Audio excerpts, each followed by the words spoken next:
I'd like to begin by talking today about ghost strokes.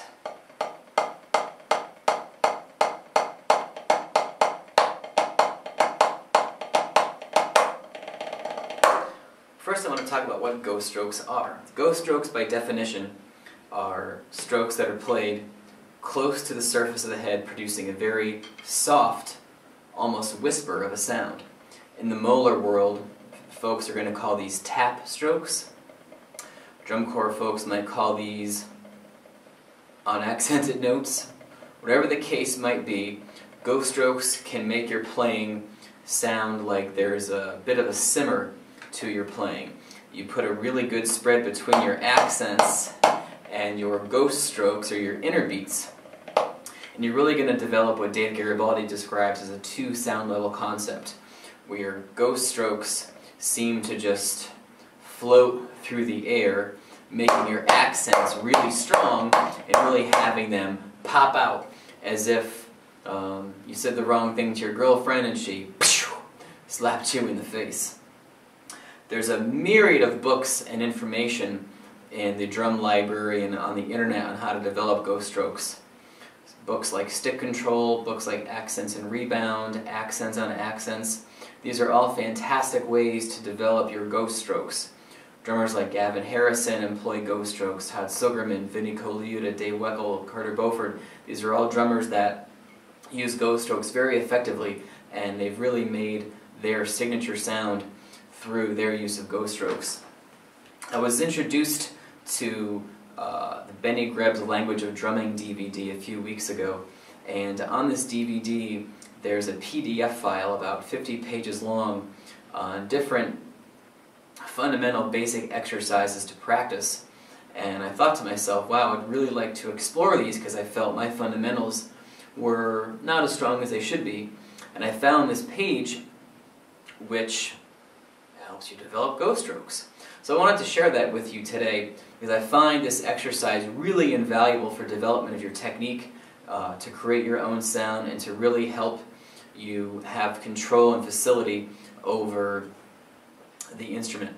Now, keep in mind, these exercises are not difficult in the way of notes. They're basic 16th note hand-to-hand figures. So the beginning and intermediate player will probably not have difficulty executing them.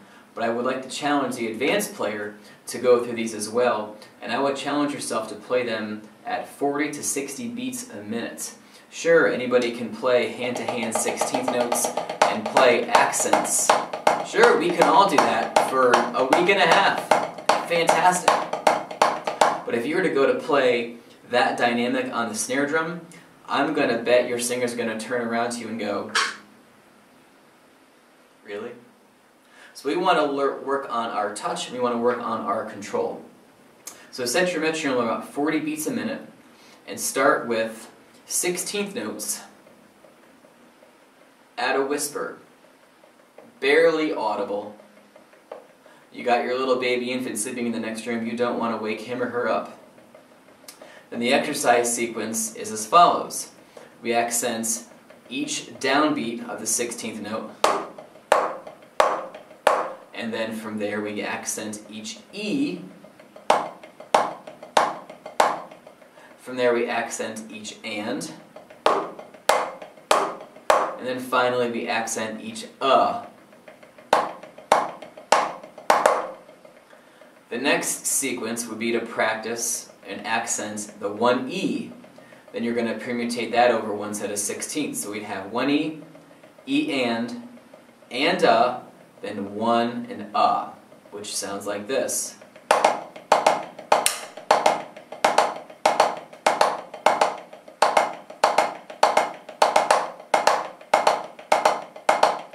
And then from there we're going to accent every right.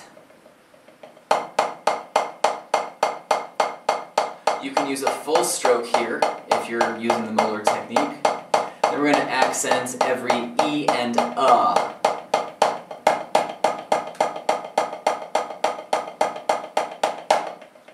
And then from there we're going to accent one E and, one and, one E, And it's going to sound something like this.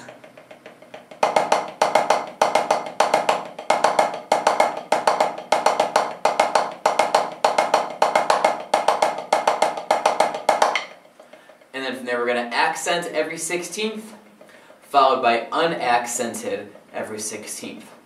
If you're using the molar, the anda of 4 will be 2 downstrokes to set us up for taps. It's going to sound like this.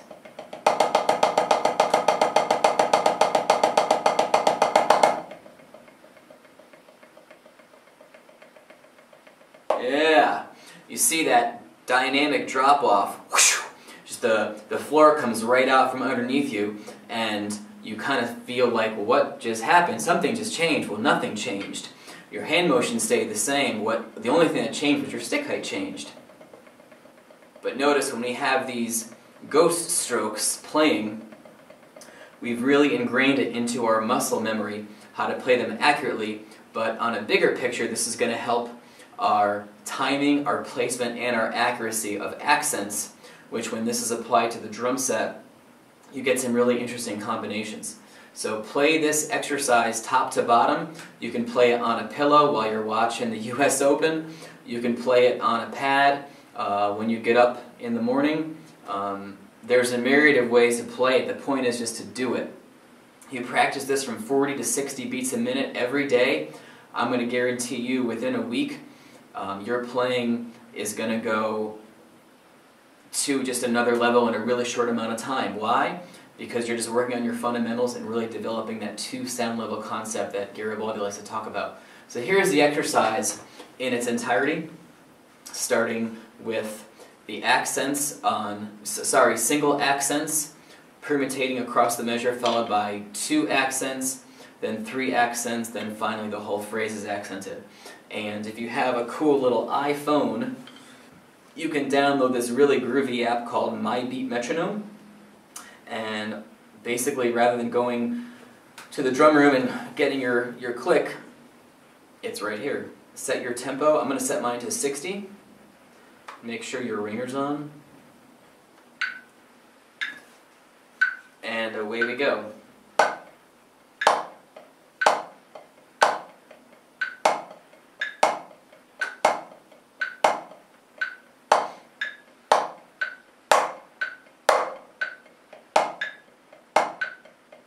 Doubles, double accents, E and up,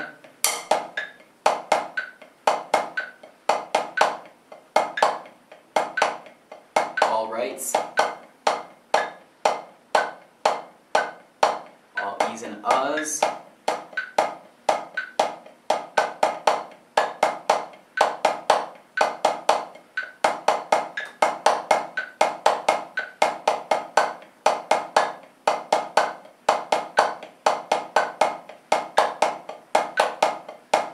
accents,